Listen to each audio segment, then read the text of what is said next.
Kumusta, Tagigenyos?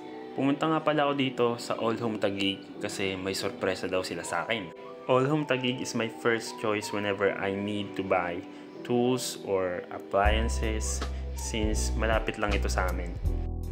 At maganda pa dito ay marami kang options, marami kang brands na pwedeng pagpilian at marami silang mga supply lagi. So as a dad and a hobbyist, napakalaking convenience ito sa akin since very accessible ng lugar at open sila everyday. So ito na pala yung gift nila sa akin. Tara, tignan natin. So yan, may gift sa atin ng All Home Taguig. Yan. Bigyan nila tayo ng toolbox. Lotus toolbox. Tignan natin kung anong laman nito.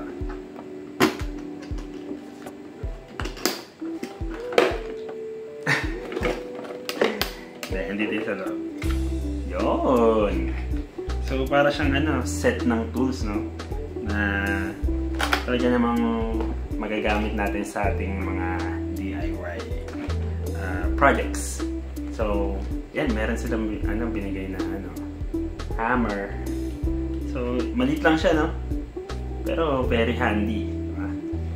Kahit saan pwede mo siyang dalhin. So, meron ding meter. Useful to pag gumagawa ka ng mga cabinet or if you just want to measure something sa bahay. Yan. Pwede mo kahit saan to actually. Basta gusto mo malaman kung anong sukat ng isang bagay. Kasi meron ding screwdrivers. Yan, dalawa yan. Siyempre isang yan. Phillips at saka yung flat. Nice. And pliers. Siyempre, ito kailangan natin to. Dahil sa akin kasi yung meron kasi mga wire dito sa likod ng bahay namin. Gusto kong ayusin ba. So yan, magagamit ko to. So yan, yun yung laman ng toolbox at may bonus pang flashlights. So meron pa pala siyang mga lalagyan dito, no? Ang gusto ko sa toolbox na to perfect siyang lalagyan sa mga main tools. A perfect gift idea ngayong Father's Day. Kaya naman kung wala ka pang maisip na pangregalo sa iyong asawa, eto, pwede to.